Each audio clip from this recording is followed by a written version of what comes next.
Hi, welcome to Designing a Website That Sells. It's a bit of a journey through the story brand way of building a website that doesn't just look good, but actually works for you as well. We're going to go behind the scenes of the thoughts that we go into when it comes to designing a website, why we look at that, how the brain works with things like websites. So hopefully you'll have a bit of fun with this one as well. My name's Dante St. James. We'll get underway. I'll share that screen. Let's get started. Now, do bear in mind, we are live on Zoom. So if you do want to share anything or ask a question, please do ask it in the chat window or in the Q&A part of Zoom. If you're watching on YouTube, just make sure you enter those messages below in the comments because, of course, you'll be viewing this after it's live. But if you're on Zoom, you are live and ready to go. Thank you very much for joining me this morning. A quote from Donald Miller, who's the author of creating a story brand or building a story brand, which is what this whole method is based on, says that Alfred Hitchcock defined a good story as a life without the dull parts, life with the dull parts taken out. Good branding is much the same. Our companies and our businesses and our lives are complex for sure, but a good messaging filter will remove all the stuff that bores our customers and will bear down on the aspects of our brand that will help them survive and thrive. And this is certainly one of the big reasons why we know that by websites being bad is because we just get stuck in all the details. We often don't get past that. We don't get to the point where the customer becomes the center or the motivation for what we're doing. What we're going to look at this morning is the problem with websites, what a website should do, how our brains and websites work together, what needs to be in your website. We'll look at some examples that work along the way, and I'll show you a bit of a wireframe of how to build your website later on. So we won't be doing this in a particular tool like WordPress or Wix or anything like that. This is more just a way for you to look at what the design should be. So you can take that wireframe that you want to create, transfer it over to your web designer or even to yourself, to then go into those tools and to make that happen. This particular presentation is brought to you by Business Station and the Australian Small Business Advisory Services Digital Solutions Program. Thanks to the Australian government for that one. Delivered in WA from Business Station, Regional Development Australia, Brisbane, delivering in Queensland, and in the Northern Territory by Treaty Business Consulting. You can watch this afterwards on YouTube, either through the Business Station channel or through my own channel. And if you are watching on YouTube, please just give us a subscribe. It helps us to spread our content far and wide. And you'll also be notified of when new stuff is coming in. That's on both channels. So also put the bell notification because it actually will notify you when things are available through your mobile or on your desktop.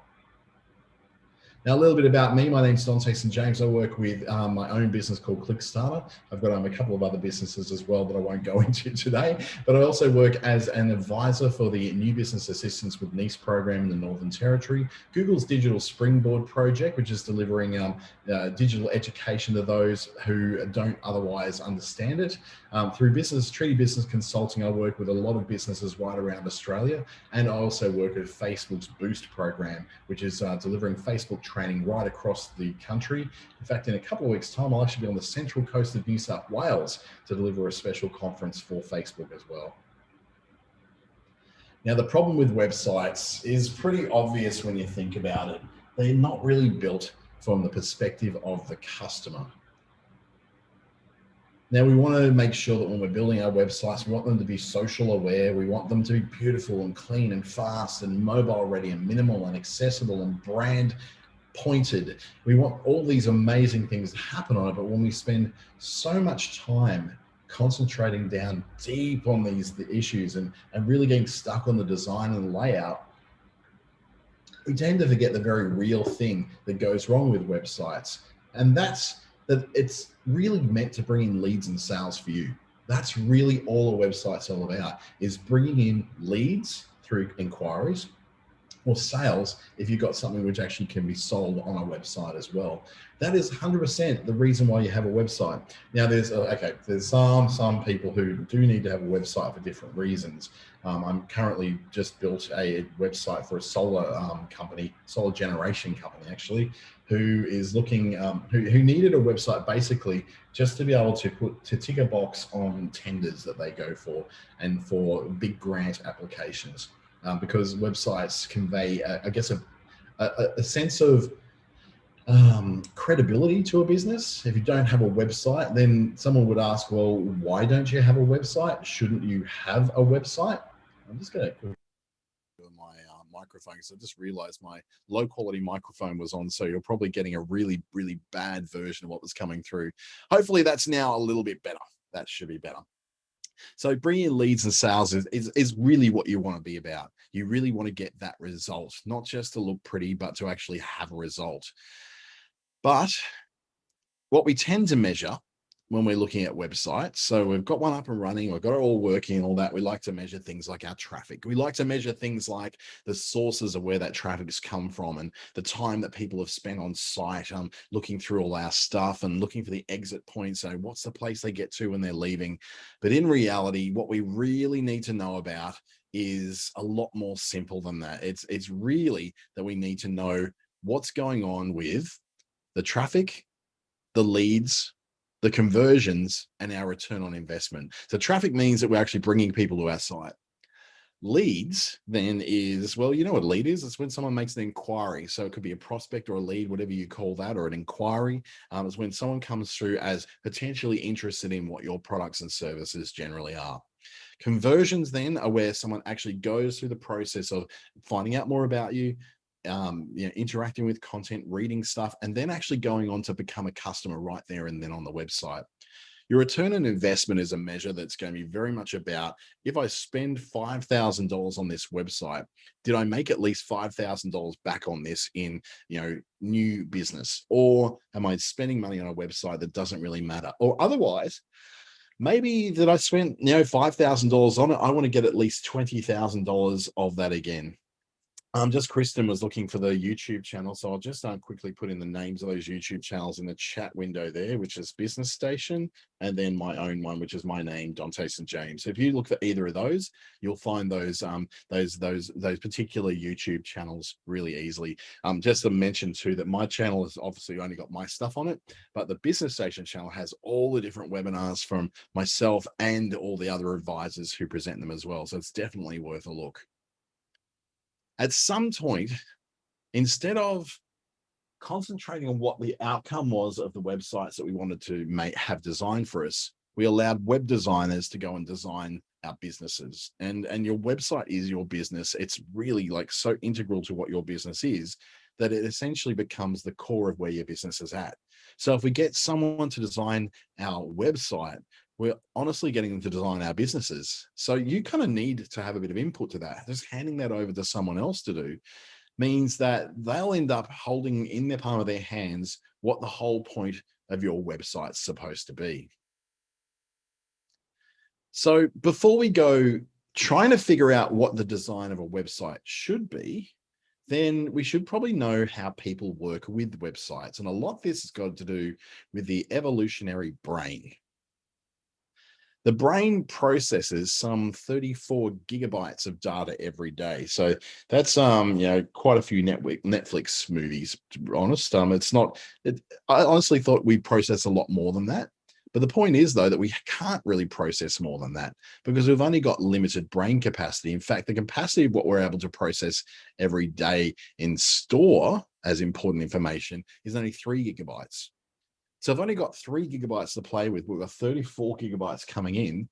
Then obviously some of that's going to slip away. Some of that's just not going to be noticed. So what we tend to do is then we have to only think about the things that are going to pay off, because thinking actually burns a lot of calories. And our brains are a massive user of the amount of calories that we take in every day. So you think of, the amount of things you do in a day, like eating, sleeping, thinking, walking, exercising, talking, and then actually thinking in your brain is one of the major burners of calories. So we've only got a certain amount of calories to burn every day. So our brain then looks for the most efficient way of burning those calories and turning them to something they need. So to do that, it often has to just skip things over, forget things. So it's always looking for very specific things that are going to be very much about the survival of themselves, the comfort of themselves, protection of their assets and property and family, and thinking about what's in it for me. That's what that stands for. What's in it for me? with them. We prioritize information. Now, we don't even realize we're doing it most of the time. Most of the time, we're just sitting there just going, okay, this stuff's coming up. What is it all about? What are we doing? Where's it going? We're just getting through life. We're just walking through life, trying to make a little money and get through and basically not, destroy ourselves as we're going through each day. The problem there, though, is that we can only take in so much stuff and fight off so much stuff as well. We can't do, think, say, or be around everything. So the example I'll give you is when we're, say, in a restaurant. So if we're in a restaurant, for instance, there are things that we're going to notice in that restaurant. So we're going to notice things like the fire exit. We're going to notice where the best table is. We're going to notice where the toilets are, what other people are eating. These are all survival mechanisms. Where the fire exit is in case of a fire. Where is the best table? Because what's in it for me? Where are the toilets? Because of, again, survival and comfort. And what are others eating? That's a survival thing, because if we see lots of other people eating this one thing, we'll go, well, that one's not just safe, but it's probably really tasty as well. So a little bit of what's in it for me, and a little bit of I'm feeling safe by eating something which hasn't seemed to have poisoned anybody else.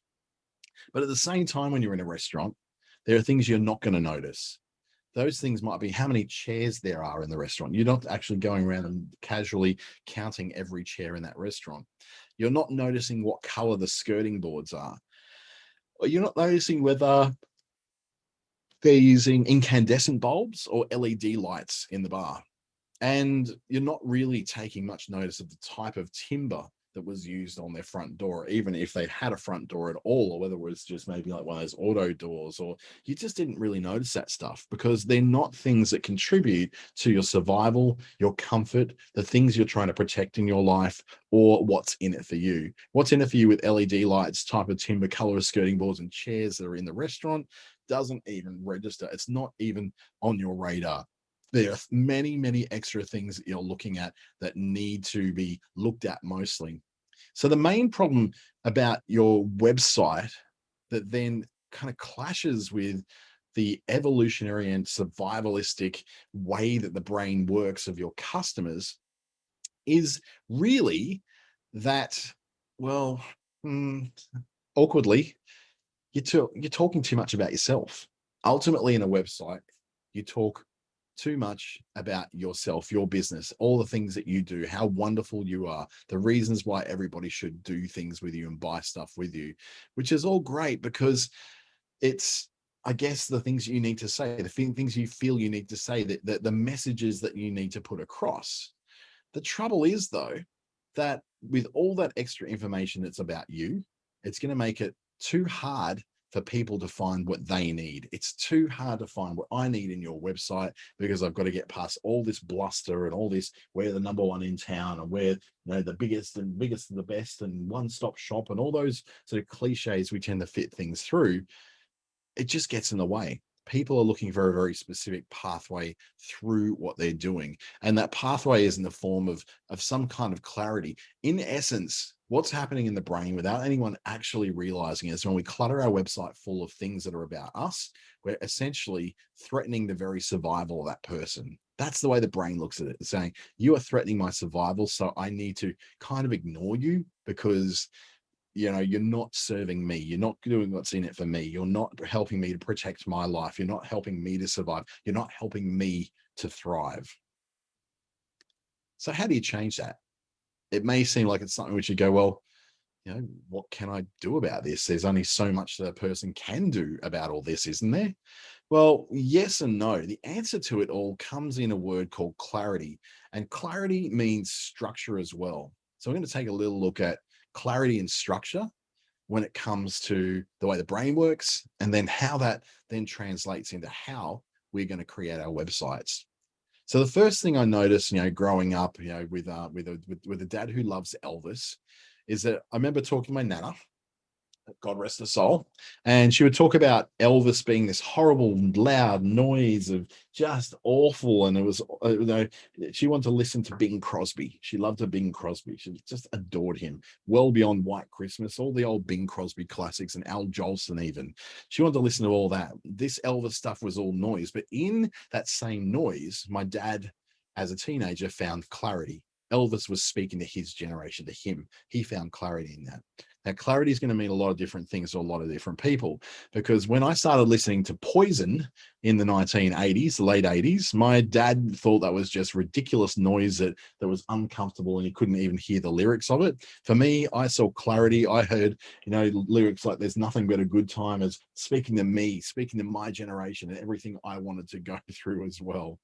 But then, of course, now I'm the one who's saying that Little Nas X is all just noise, and Generation Z look at him as speaking to their generation, as producing something that they can understand and that they can relate to.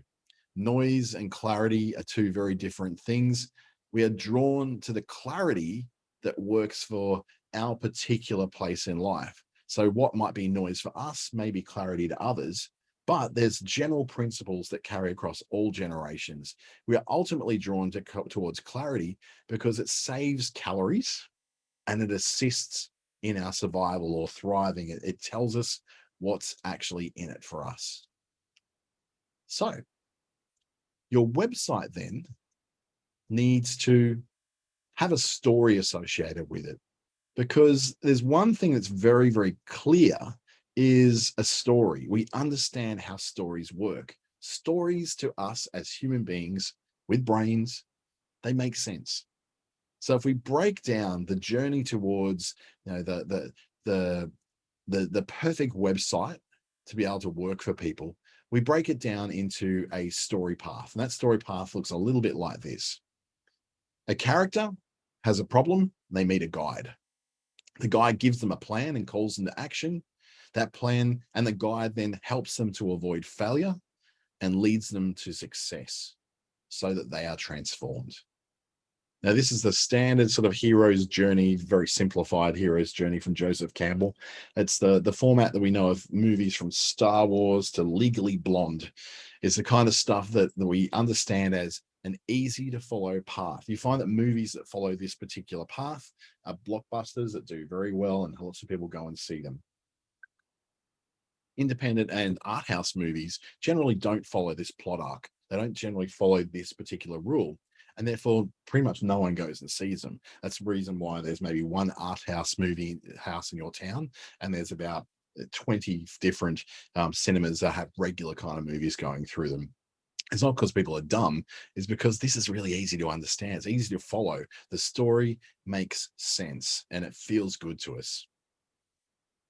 So we start off then looking at how we then paint this as a website. And I'm going to use some examples of some websites where this has been done and where it's been improved from previous websites that haven't done it very well at all.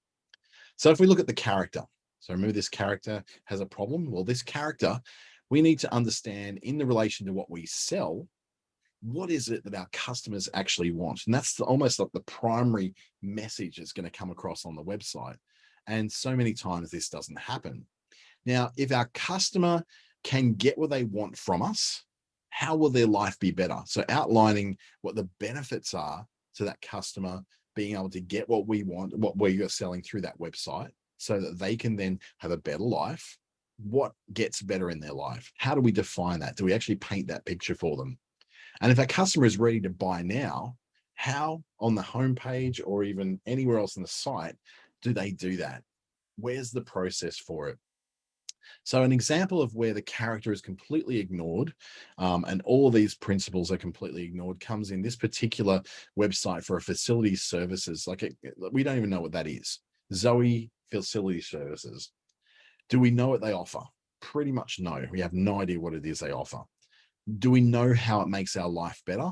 Absolutely not. I cannot tell there why I would want to use their whatever their product is. In fact, I have no idea what it is. So no, it doesn't actually paint a picture of how my life is going to be better. Not at all. Though, when you apply this particular story brand set of principles over a website, you end up with a website that looks a bit more like this. Do you know what they offer? Yeah, this is the same business with a different website. Commercial cleaning services you can count on. Do you know how it makes your life better? Absolutely, because you get a clean you're proud of, and you get it as soon as 48 hours from right now. So you get a cleaner workplace, a cleaner business. It's abundantly clear. what they offer, and how it actually impacts your life as a person. You're not burning a lot of calories to work out exactly what it is they're after. So this has gone through a lot of different humanizing impacts as well. Instead of a great big empty room with no one in it, we're looking at the kind of person that we're trying to appeal to. The facilities manager is looking to get a cleaner in to do their commercial cleaning on their property. So that's an example of how just a change of philosophy, a change of consideration to move from this is what we do, this is all this is what we want to put across, this is the photo we want to use, usually stock photography. Now, what are we going to do to change that to something which people can understand what the offer is and how it impacts to make their life better? Then we move on to the second part of the story, which is the customer has a problem. So what problem are your customers experience that they're driving them to look for a product or a service that's just like yours? And then ask yourself too, then how does that problem make them feel? So what we have here is there's an external problem. The external problem is the problem that's actually driving them to look for a product like yours. But what actually gets them to buy a solution that hopefully you're selling is how they feel about having that problem and how they hope they'll feel when they solve that problem. So let's start with a couple of really good screenshots from other companies. This is a drug testing company that works with businesses to test employees to make sure they're not on drugs. And they say drugs and alcohol hurt your company. It decreases productivity, poor company image when people are harmed by drug use. There's injury and workplace lawsuits can happen as well. These are really obvious things that show you why you shouldn't have drugs in the workplace and how you have a problem. You could have a problem with decreased productivity. Your problem is already you've got a poor company image. Your problem is that you've got an injury and workplace lawsuits out the wazoo, all coming about to cause you problems in your business. The poor company image thing is a very emotional thing. It's like, this is my business. This is something I've worked very hard on. Of course, I'm very emotional about this. The feeling I have is of betrayal almost when something like this happens. Likewise, when we look at a vet place, so they'll ask this question, say, is your cat or dog experiencing these problems? They've actually outlined the problems that the customer is having or the customer's dog is having or the cat. So they're actually just going straight away, straight to the core of the problem. Here is the problems that they might be experiencing. And you can assume that these are the problems that this particular vet can address as well. Next up, we move on to the part of the story where the customer or the character, they meet a guide. And that guide is helping you to connect. You are the guide. You are the guide. They're the hero of the story. So in what way can you relate to your customer? Now, you don't necessarily have to be similar in terms of having the same problem, but what is it that connects you and your customer together? What's the thing that you can show that you have some level of empathy for them? And then once you have found what connects you to the customer, what you've got in common, what is the area where you can have empathy for them? Then you ask, why should they be able to trust you to solve that problem for them? What are your credentials? What's your credibility when it comes to being able to solve that problem for them? So examples of this might be the software business, which is Flywheel. So Flywheel saying we've simplified the workflows for thousands of creatives. So they've got a solution that helps creative people who build things online to more adequately get a workflow through, sending that off for approval, getting it approved, sending it off to production, getting it approved in production, and then sent off to the place where it needs to be. Quite often works with video, people who work in video. So they are saying straight out, here's what we do. We've simplified the workflows for thousands of creatives. So we're saying that here's what we actually achieve, which is great. We're saying that, we're going beyond just the idea that we do something, but that we actually can relate to you. We know that you're having a problem with this. We know that you're having an issue with the whole point of being able to get your workflow done. So in some ways, we had this problem too, and we solved it. Now we want to share that solution with you. And they've got a few reasons there why they love the Flywheel platform. So this is a really good example of getting inside to the empathy of the core of the problem that the person's having, and showing them that you've actually been able to do this before. In fact, this shows credibility, because you're saying we've simplified the workflow for thousands of creatives, so we obviously can do it for you too, since you're a creative as well. Another one would be somewhere where this is maybe a person who is all about consulting and teaching and coaching, and saying here, we teach entrepreneurs the steps they need to take to bring a physical product to life, from finding factories to building a brand identity to shipping your first orders. You will help to create the business and lifestyle you want. So what it is that we've done this for ourselves. Now we want to do this for you as well. And we've got credibility in it because we teach entrepreneurs already those steps. And we're here because we know that you want to build a business that creates a lifestyle that you're after. And we understand that because we are doing that exactly too. Another example is that same drug testing place we looked at before, where now we're looking at what are the credentials that mean that I can trust this drug testing place. Well, credentials are it's a retired police officer and drug recognition expert. Fantastic. That means I can trust them because the retired police officer knows all about this stuff. We can go with the business being in business since 2012. So they're not a fly-by-night operation. They've been around for a good 9 years in business. So they're obviously doing something right. And that they've done 21,000 drug tests already. So you know that this is not something they're doing for the first time. They've got this down to a fine art. They know exactly what it is they're doing. So now that we've got the credibility and we've connected enough with people to understand, to show that we understand them, and we've got at least something in common with them, because we've obviously been through this with ourselves, then we give them a plan. So what is the plan that we have in place that helps them to solve that problem? What are the steps they need to take? And then before they take those steps, what is the agreement that you can make with them that helps them feel safe? So let's look at a couple of examples in here.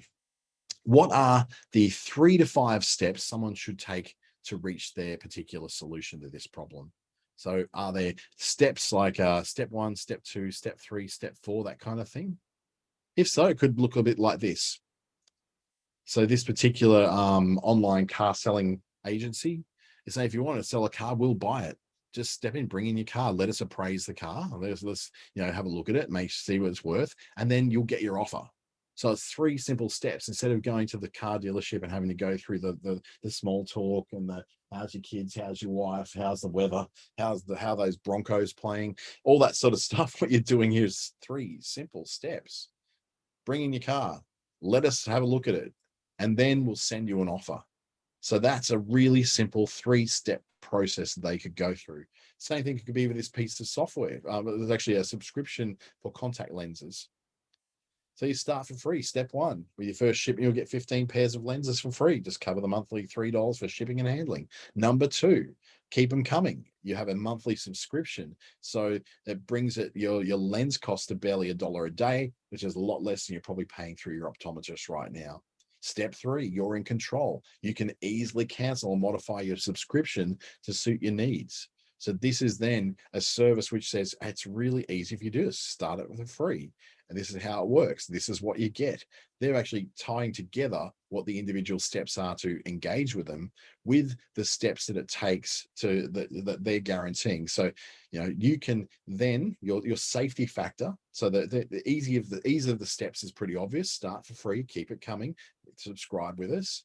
Then the security in there is where you can say you can easily cancel or modify your subscription. There's no locking contract here, which things for online things and subscriptions feels like a great thing. It feels like you're not being locked into something that you cannot get out of later. For a coach or a consultant, your 3 steps or 4 steps could look like this. If only ever come up on my screen. Sorry, I'm just going to unshare my screen for a second because it's just not coming through the way it's meant to be. It won't be 1 second. Hey, hi there. It's just needs to be reloaded, this page, so I can bring up all the images that are supposed to be there. So it won't be just a moment. Sometimes Canva, which I use for all my presentations, doesn't quite do things the way it's meant to do them, and will skip things out right when you need them the most, like for instance in the middle of a presentation. Let's get that shared again. Now that's reshared, and you should be able to see it in 3, 2, 1, shared. Right, we're back. So this 3 steps is say for a coach, and this coach will be looking for, the 3 steps that takes to deal with that coach. The first one being to make a call. So tell her about the goals and find out what you need to get the loan. So this actually, no, it's not a coach. This is for a home loan. Someone who actually coaches through the process of getting home loans. Then plan your path to your new home. So here's all the things you need to go for in order to get the best loan for your home, and then close the deal by signing paperwork, receiving keys. So 3 steps. You'll see this again and again on the most effective websites that make it really, really obvious how it is that you come to work with this particular person or with this particular business. You even find it on, you know, online stores, I think, like Coles and Woolworths and Kmart and all that sort of thing. They have a lot of these kind of very, very easy to follow steps, which make it very clear to you that you're doing something which is not that scary, and it's actually really easy for you to do. The whole point is then what is your agreement to reassure them? So you've got these easy steps. Okay, step 1, step 2, step 3, this is how I work with you. But what are you going to tell me about, guarantees, warranties? What's my protection? How do I know that I'm not going to get ripped off the minute that we actually do this thing?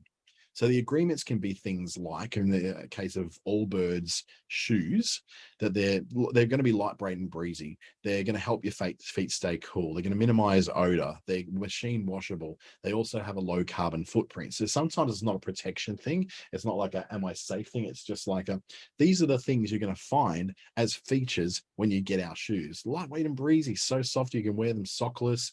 They help your feet stay cool. They're made of a silky smooth material. These all sound like wonderful things to be receiving.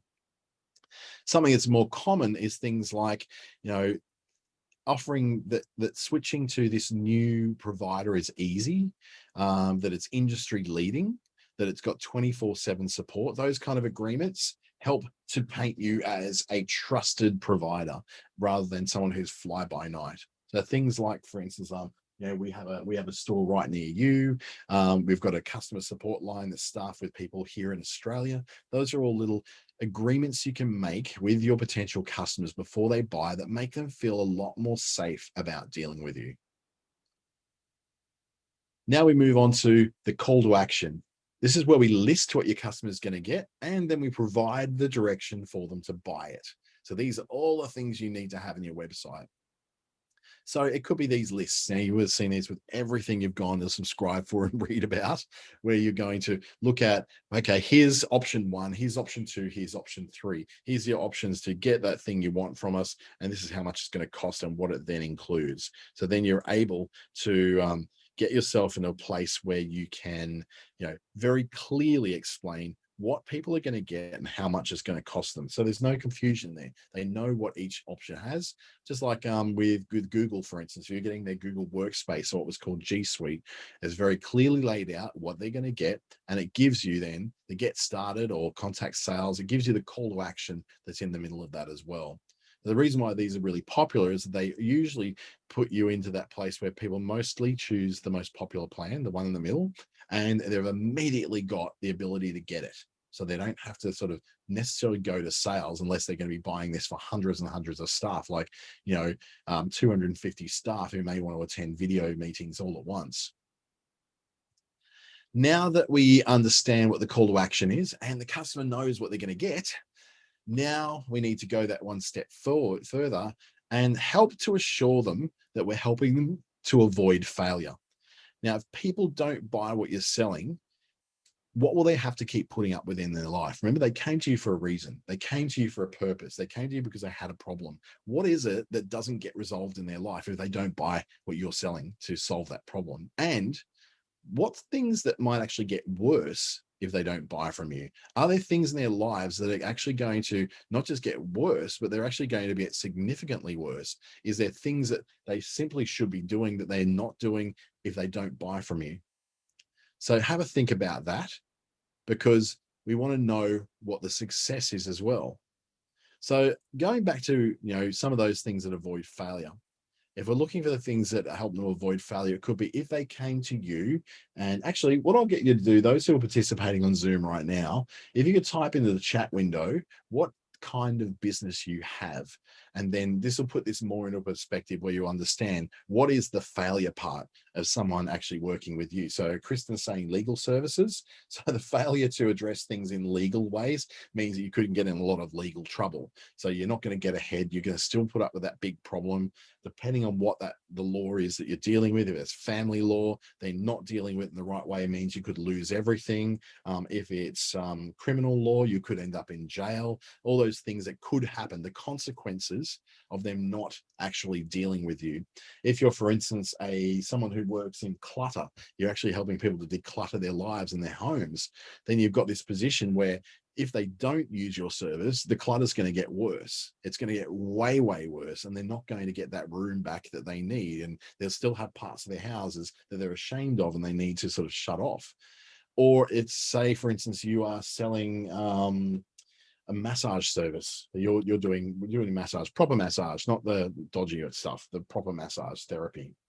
So the repercussions of them not using your service to get a massage is they may end up in a compromising position with an unqualified masseur who they didn't realize was not quite what they thought it was going to be, and they get into a compromising position with that. What could actually get worse is that the thing they went in to get that massage for, let it be a sore back, sore shoulder, problems with particular lower back or that sort of thing, is actually possibly going to get worse if they don't deal with this through massage or some kind of physical therapy right now.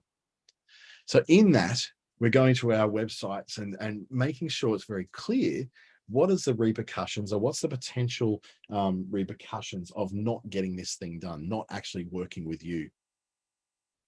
And then, of course, the success part is that highlighting what are the great things that will occur if they go ahead and buy from you. And maybe even highlighting this with what other people have said who got their successful ending. So that's, testimonials, what other people are saying, what our customers are saying, that sort of thing. This is where you're talking about the wonderful effect of dealing with you and what the positive repercussions are. So we're highlighting what could go wrong if you don't deal with us, and here's what could probably go right because you do deal with us. So what does all this look like on a website? If we were to draw out like a wireframe of a website with different parts of it for different things, how does that actually then go and work? So it could look a little bit like, something like a wireframe, like you do the blueprint for a house. So you're producing a wireframe, and it's basically a mud map of what goes where as part of your customer's journey through. Remember, the customer's going through this journey, this story through your website, that whole story, which was to do with, a customer has a problem, or a character has a problem that's making them feel bad. So they find a guide who gives them a plan and calls them to action so that they succeed and don't fail. And so they're transformed at the end of it. So how does that translate to what you're going to move through your website with? You can then take that mud map or that idea, and you can just draw it out on paper if you like. You don't have to. Canva's really good for this. It's what I drew mine in, as you're about to see them. And you take that to your web designer, help them to build a more effective website, because most web designers base things off templates, and they base things off what they think looks good, because they're designers. Now, they're also on desktop computers, just like I am today. So they're not generally tied into the mobile world like your customers are going to be. So having a wireframe set out for how people flow through your site in order to go from the character who has a problem through to someone who is successful and avoiding failure, you need to actually define that for a web designer. They're not going to come to you generally and tell you that. And if you're building your own website, well, then this gives you a framework that allows you to go, step one, I've got to get this bit right. Then step two, I've got to get these bits right. So a website wireframe, or this mud map we're talking about, can look a bit like this. So if we're looking at it on a desktop or on a mobile, it's understanding where things go, where things sit, how it looks, how it's laid out. Now, this is, I guess this is a little bit story brand like. You're starting off with a message that shows that you understand your customer. You're starting with the idea that you can solve their problem. Then you've got a few quick points that shows what problems you solve and how they make your customer's life better when they solve them. You can list down the different things that help them win the day. So this is like, this is the thing that'll make your life better. This is what we do to make your life better. This is what we do to make your life better. You can also say, this is what we do to avoid you from making really big mistake or your life getting worse. So they can all be mixed up. And then that steps 1, 2, and 3, those steps for your plans to success, and then maybe a call to action below it. Now it will look a little bit different when it's on a mobile phone. So make sure that when you're providing this mud map, that you don't just provide it on a desktop, because most of the people who are going to deal with you don't deal with you via desktop. Even myself, like I deal with a lot of people who are business owners. There's still a lot of them who are not on desktop but are on mobile. If I even pop into my analytics, I can actually see at any stage, whether they are mostly mobile users or mostly desktop users. Now mine happen to be about 50-50. So if I look at my, I know you can't see it on screen at the moment, I'm just going in to have a quick look at it. So I've had 2,100 people visit my site in the last 7 days. And in that, I can look at, what they're actually viewing it on. So if I look at their behavior or their acquisition, where are they coming from? What kind of stuff are they using? So my audience is using, let's see, mobile. So we look at overview of mobile. Should probably just share the screen so I can show you where all this is, so you can actually tell what your percentage of people are. So what it is, there's 64, actually, it's actually gone up for me. So I'm just going to share my other screen and show you. In my 2,100 visitors, I get to my Clickstarter website every week. Let me find the right sharing screen. Share now over to this one. So I'm in Google Analytics at the moment. So in my Google Analytics, I can see that out of the 2,100 people who have used my website, I can see that 64.71%, I'll zoom in on there, 64.71% of them are mobile users and 35% are desktop users. Now, only 6 months ago, it was about 50-50.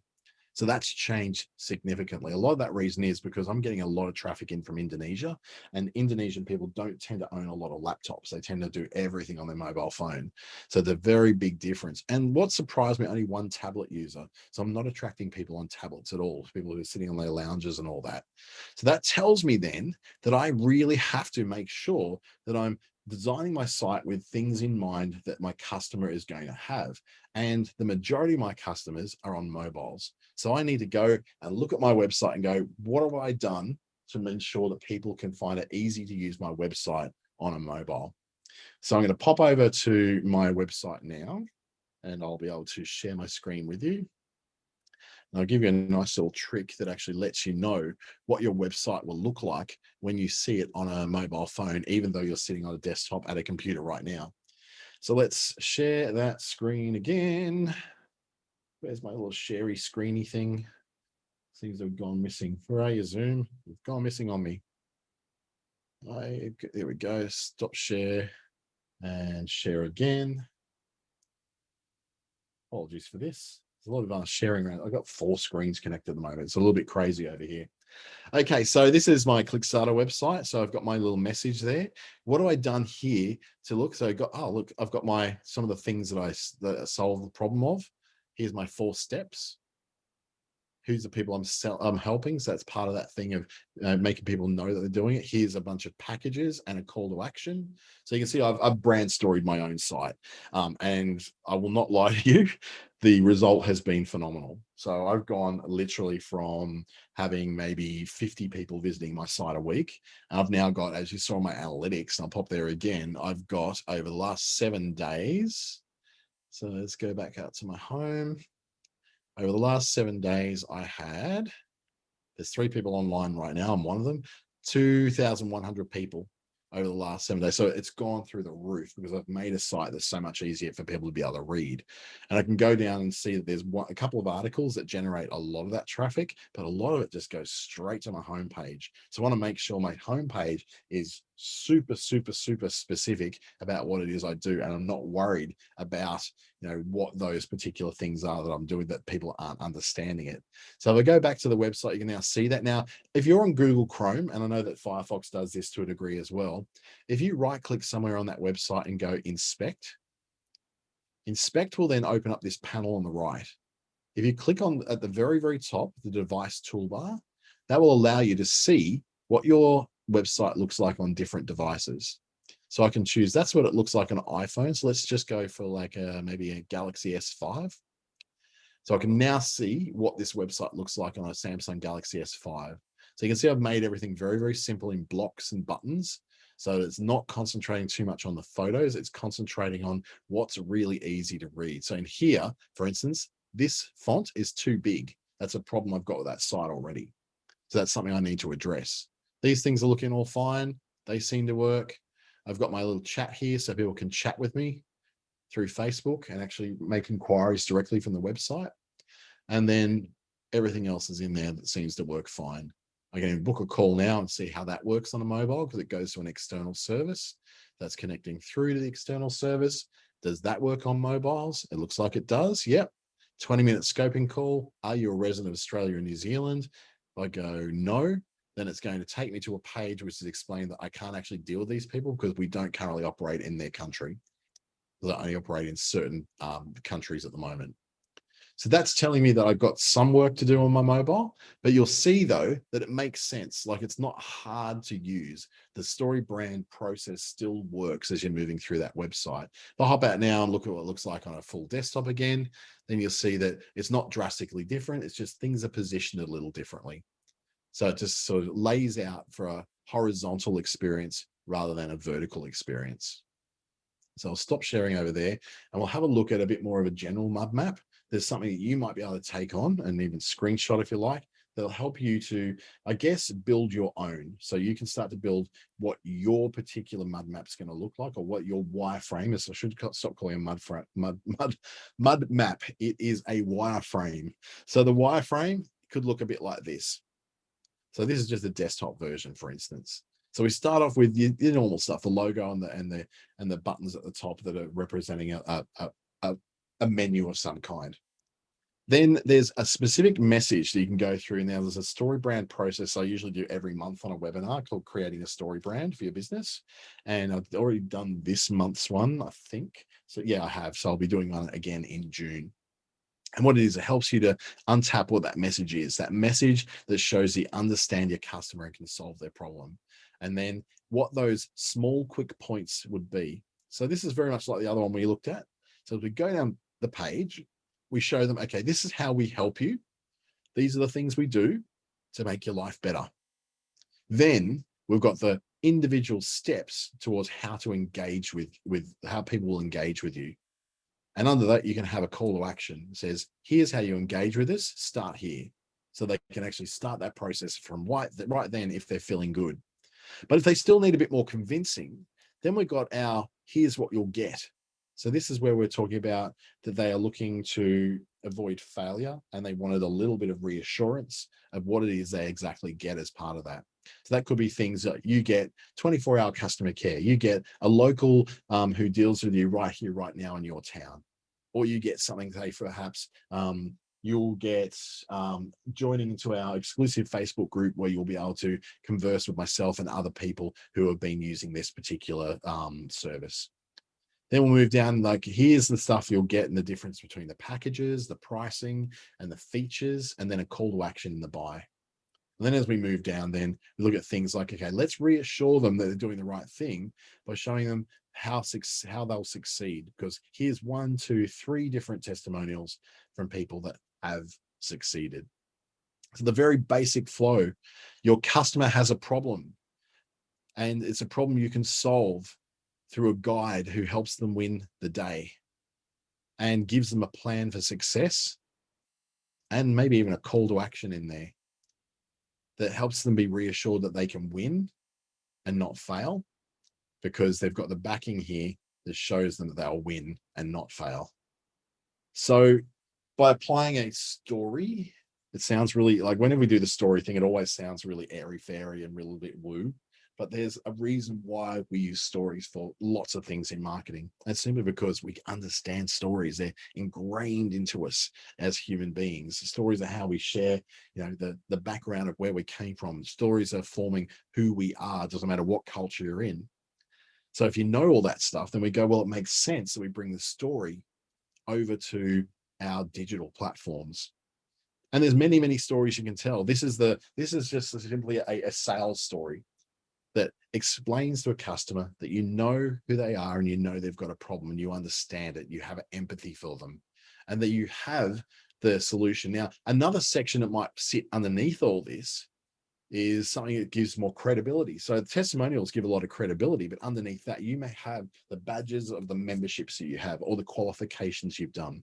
There's a very good reason why during these presentations that I'll show you a screen that shows you who I work with. And I've got a more comprehensive one I often use, which has even where I've been educated, so that you can feel rest assured that you're not dealing with an amateur, you're not dealing with someone who doesn't know what they're doing, that hasn't done any of this kind of work. That's why I even show you my own website to show you that, I'm not just preaching this message, I do it myself and I've had results. I started up a brand new website called The Small Marketer only 4 weeks ago. And I use the brand story idea to get people across it, but in my marketing, because the website itself doesn't do that, because it's a news website. It's not actually a service website. So I had to use the same techniques to get people to go to that website to show you that, I've got an authority to speak about this. So what is the message that shows that you understand your customer and can solve their problem? What are the individual things that you help your customer to win the day with? So if the problem they're going on is, if you're running a mechanics workshop, for instance, what are the 3 or 4 things that you do that help them to get their mechanical problem fixed? What is the plan to deal with you? I often talk about catering as being the bugbear of my life. When I first started doing events and running workshops, and I often had to cater for them because they could be all day things. I'm doing like an all day thing this Friday as well.